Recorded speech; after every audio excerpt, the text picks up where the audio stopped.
Assalamualaikum warahmatullahi wabarakatuh. Baiklah, pada video kali ini kami akan mempresentasikan hasil diskusi kelompok kami mengenai bisnis model kanvas guna memenuhi tugas mata kuliah kewirausahaan.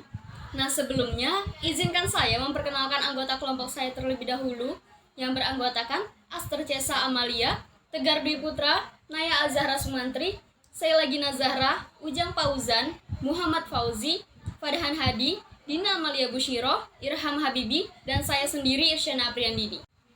Nah, untuk materi pertama akan disampaikan oleh saya sendiri mengenai apa itu bisnis model kanvas atau biasa disebut dengan BMC.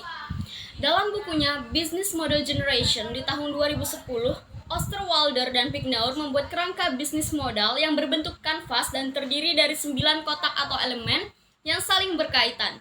Nah, elemen tersebut menggambarkan bagaimana organisasi menciptakan dan mendapatkan nilai bagi dan para pelanggannya. Nah, untuk ilustrasinya bisa dilihat seperti gambar berikut ini. Selanjutnya, 9 elemen BMC yang pertama meliputi customer segment.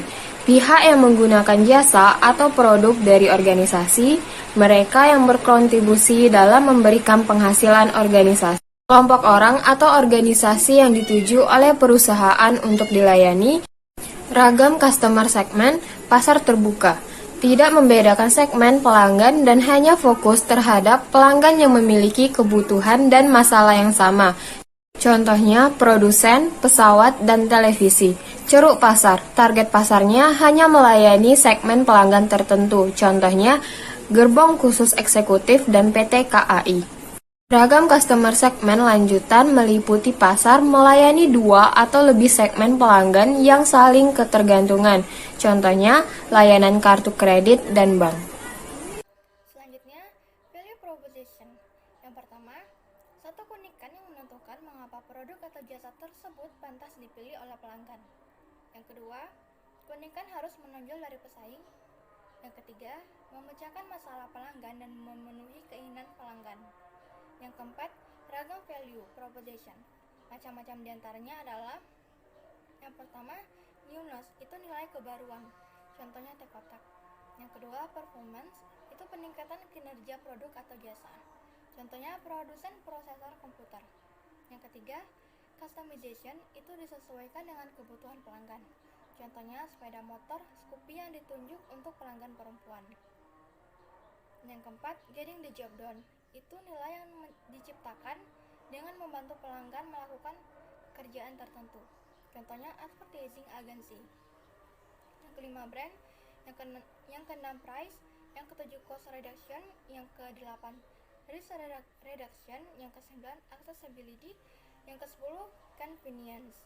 3. Channels.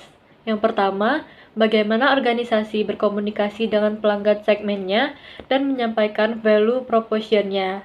Yang kedua, channels meliputi cara-cara meningkatkan kesadaran, memudahkan pelanggan menilai, membantu pelanggan membeli produk atau jasanya.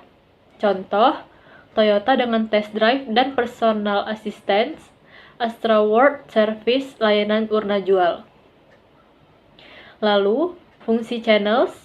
Yang pertama, memunculkan kesadaran dari pelanggan mengenai produk atau jasa perusahaan. Yang kedua, membantu pelanggan mengevaluasi value proposition perusahaan.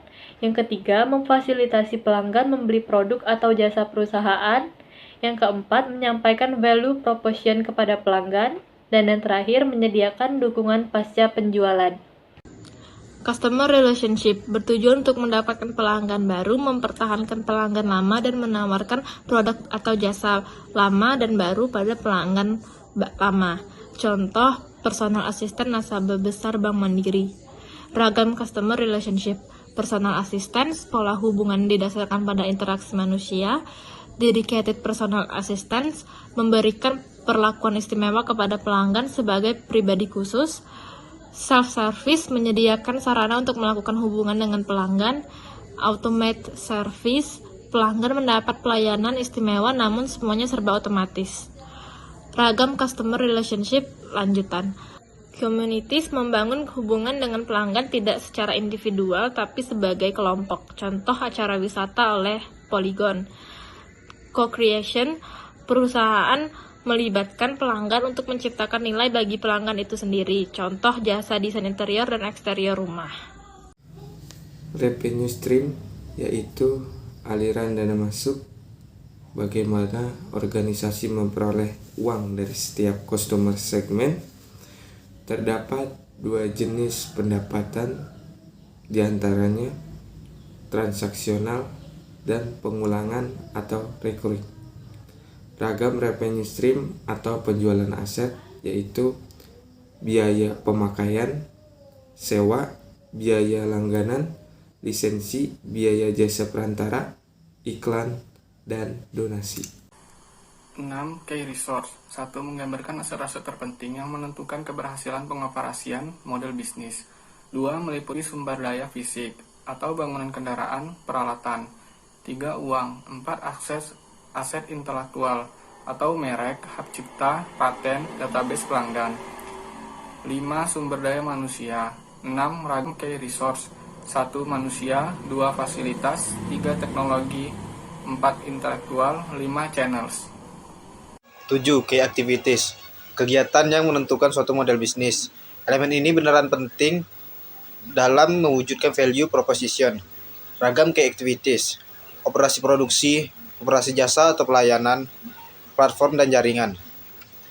8. Key partnership. Merupakan mitra kerja sama pengoperasian organisasi.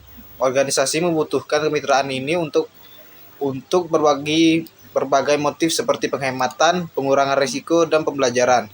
4. Bentuk kemitraan menurut Osterwalder 2010. 1. Aliansi strategis antara non-kompetitor. 2. Kemitraan sekaligus bersaing dengan kompetitor. 3. Joint venture untuk mengembangkan bisnis baru. Hubungan buyer-supplier dalam rangka menjamin ketersediaan pasokan. Cost structure menggambarkan semua biaya yang muncul sebagai akibat dioperasikannya model bisnis ini. Ragam cost structure. Pertama, cost driven. Dalam model bisnis yang menekankan pada cost driven, upaya difokuskan pada minimalisasi biaya untuk membuat struktur biaya menjadi ramping. Caranya adalah dengan menetapkan segmen pelanggan yang sensitif, menawarkan volume proposition murah, mengurangi SDM melalui otomatisasi, serta mengalihdayakan non-aktivitas inti. Yang kedua, volume driven. Dalam model bisnis yang menekankan volume driven, efisiensi biaya tidak menjadi pertimbangan utama. Sasaran utamanya adalah memberi keputusan kepada pelanggan dengan memberikan pelayanan premium. Caranya adalah menetapkan sasaran pada segmen pelanggan yang tidak sensitif harga.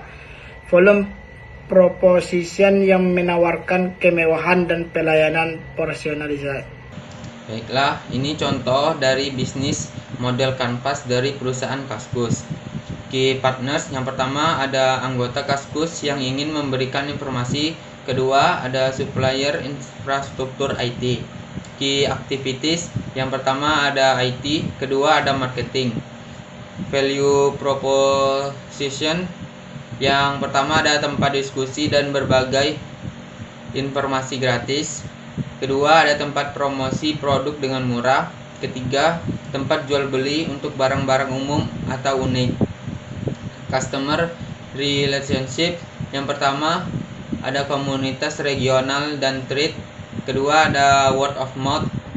Customer segment, yang pertama ada pengguna internet secara umum. Kedua, pengguna internet secara khusus atau anggota Kaskus yang membutuhkan informasi terkini. Ketiga, ada anggota Kaskus yang ingin jual beli barang. Keempat, perusahaan yang ingin berpromosi. Key research, yang pertama ada programmer. Kedua, ada infrastruktur IT. Channels, ada situs internet dan mobile internet. Cost struktur, ada biaya IT dan biaya SDM. Revenue streams, yang pertama free access, kedua charge untuk layanan ekstra, yang ketiga cash pay, yang keempat cash donatur, yang kelima cash EDS, yang keenam e-pulsa. Baiklah, itu dia materi yang dapat disampaikan oleh kelompok saya. Lebih dan kurangnya kami mohon maaf. Terima kasih. Wassalamualaikum warahmatullahi wabarakatuh.